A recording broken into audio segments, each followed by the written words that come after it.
Assalamualaikum warahmatullahi wabarakatuh. Nama saya Nur Syafia Hidayah binti Abdul Ghaffar. Assalamualaikum warahmatullahi wabarakatuh.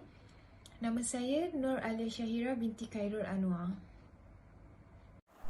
Dalam video ini, kami akan membentangkan hasil dapatan daripada kertas kerja CTU 552 kami yang bertajuk Cabaran Sekularisme Terhadap Masyarakat Islam Kini. Terdapat 4 objektif kajian berdasarkan kertas kerja yang telah kami jalankan. Yang pertama adalah definisi sekularisme. Yang kedua adalah cabaran sekularisme terhadap masyarakat Islam kini.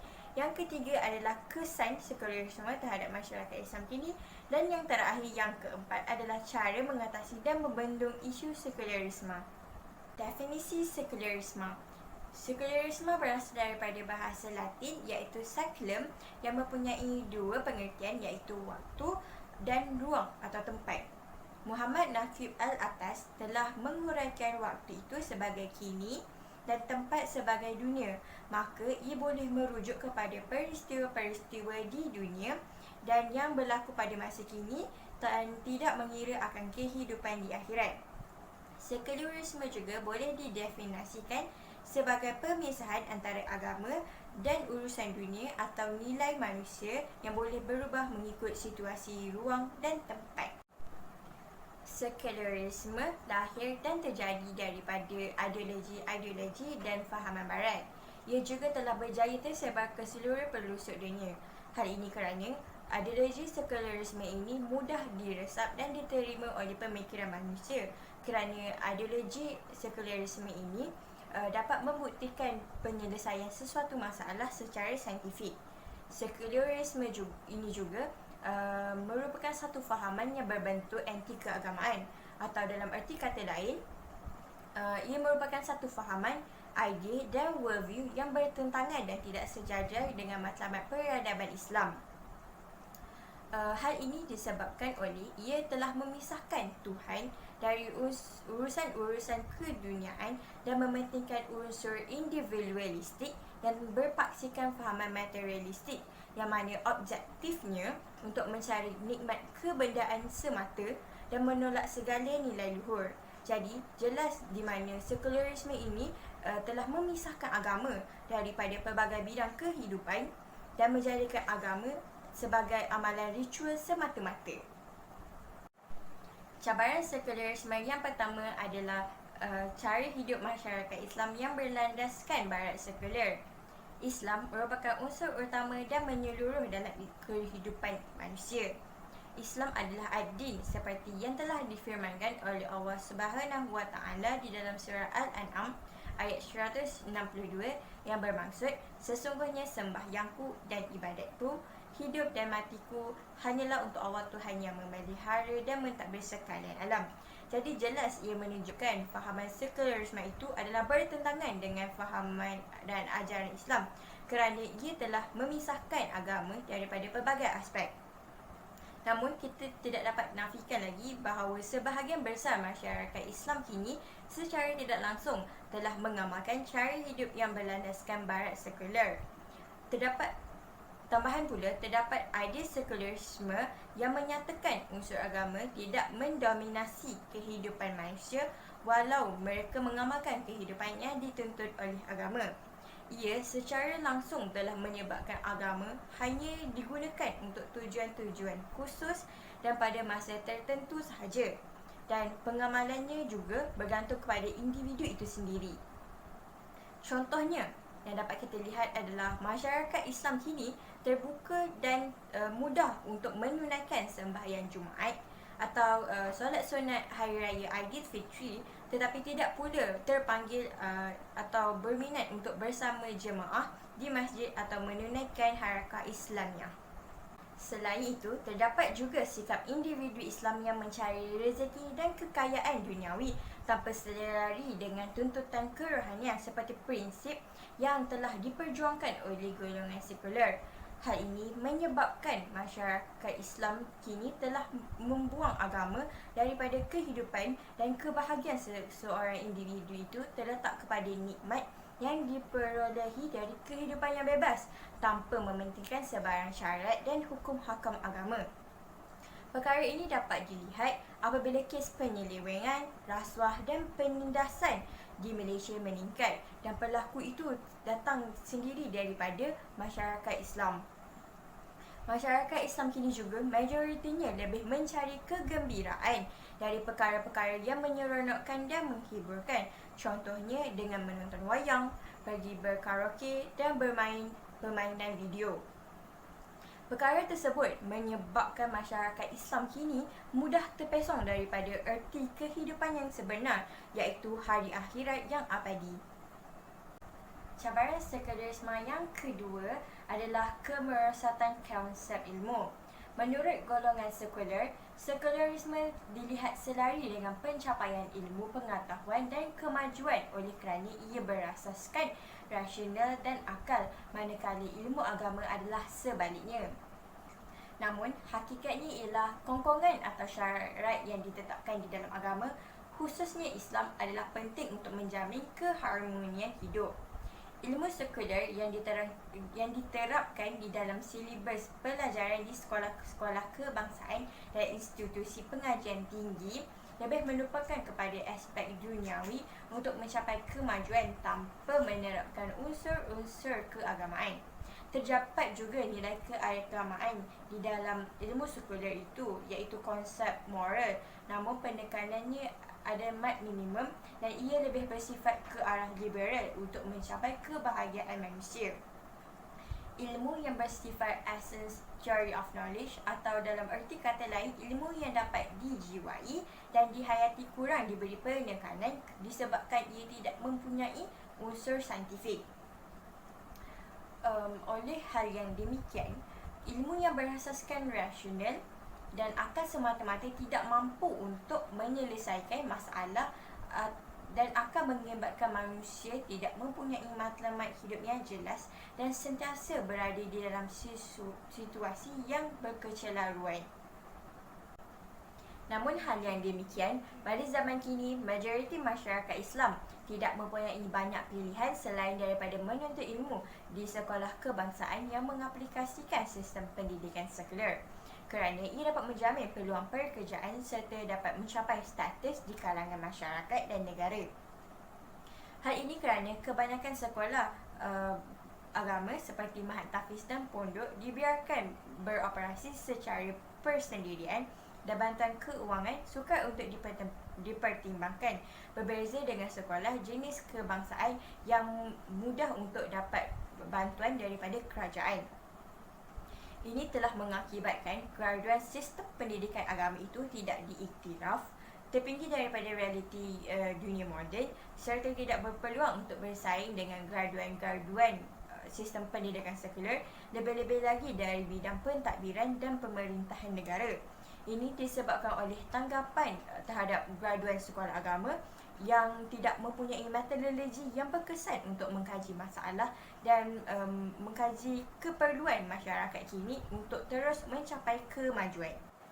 Secara tidak langsung, kedudukan dan peranan wahyu sebagai sumber ilmu sudah tidak menjadi unsur yang utama kerana kini telah digantikan dengan akal manusia.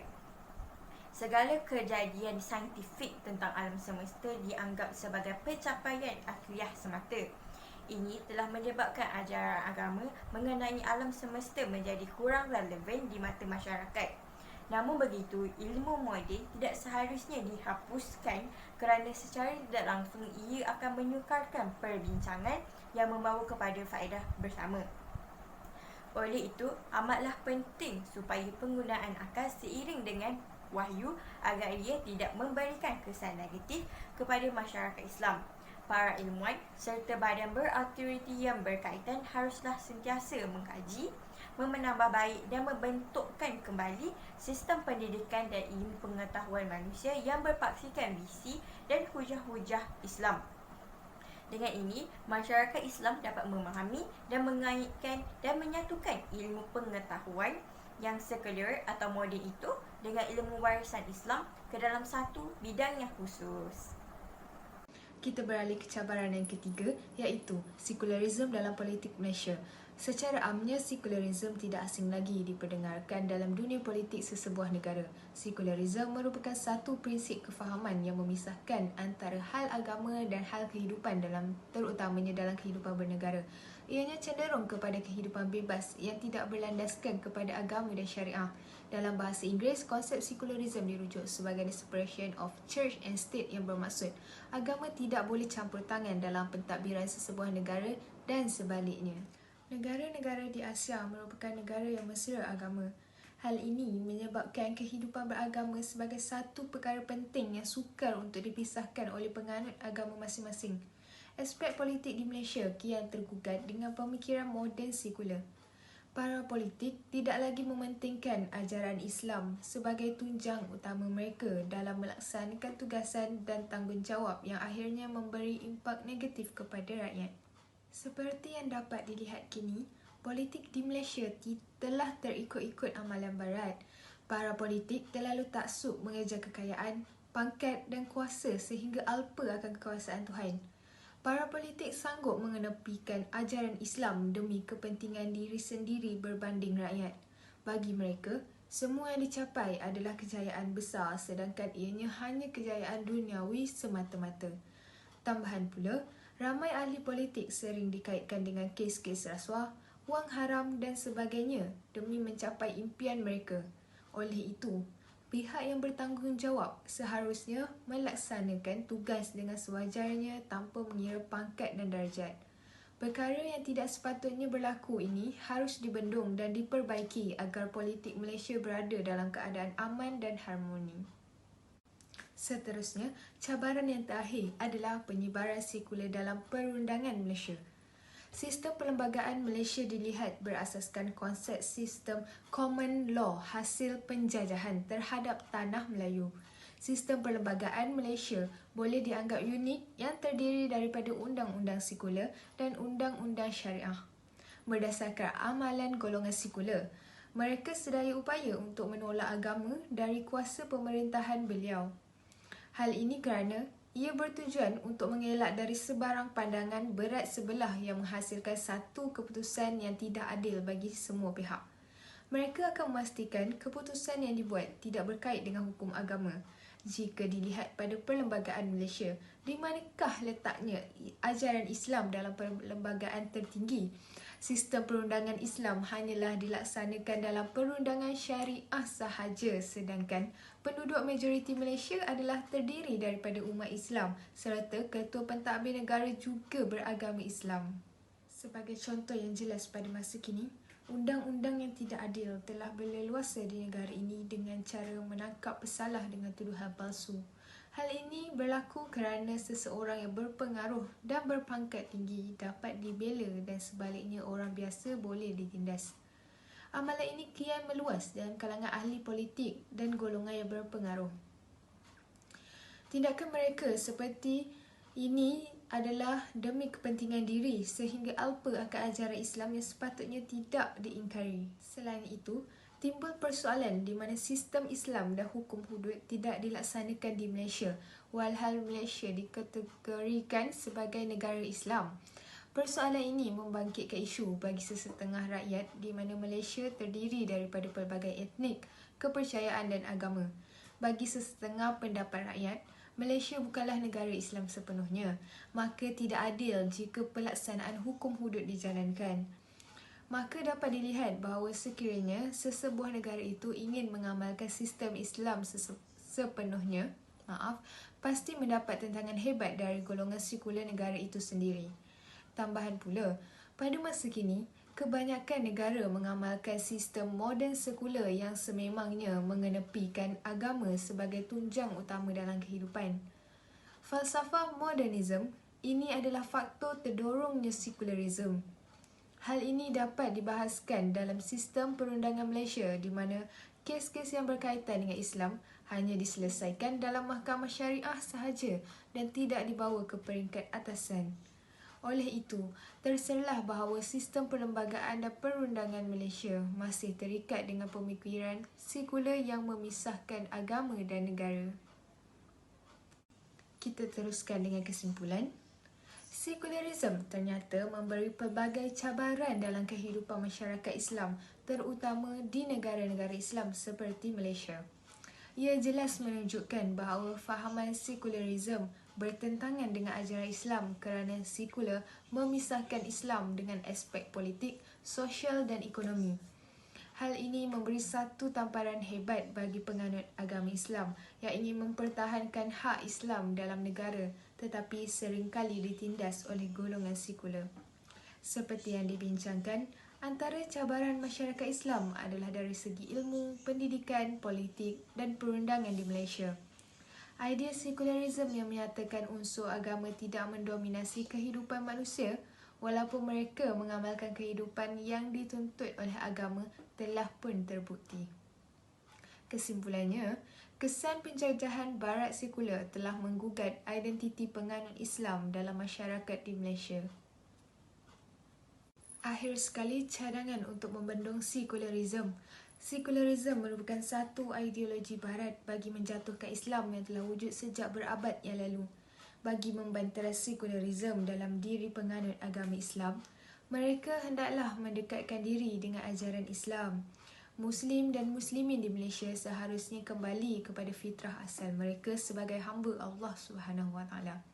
Hal ini kerana ideologi sekularisme telah menyesatkan pemikiran Muslim untuk bertindak membelakangi ajaran Islam demi mencapai cita-cita duniawi.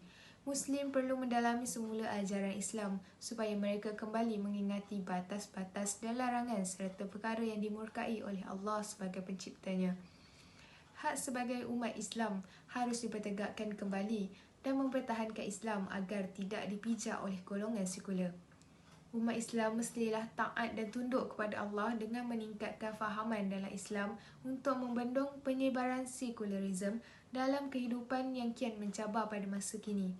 Oleh itu, pihak yang bertanggungjawab seperti ketua agama, mufti dan lain-lain seharusnya menggerakkan aktiviti ummah agar negara Malaysia dapat menepis ajaran barat yang memesongkan umat Islam.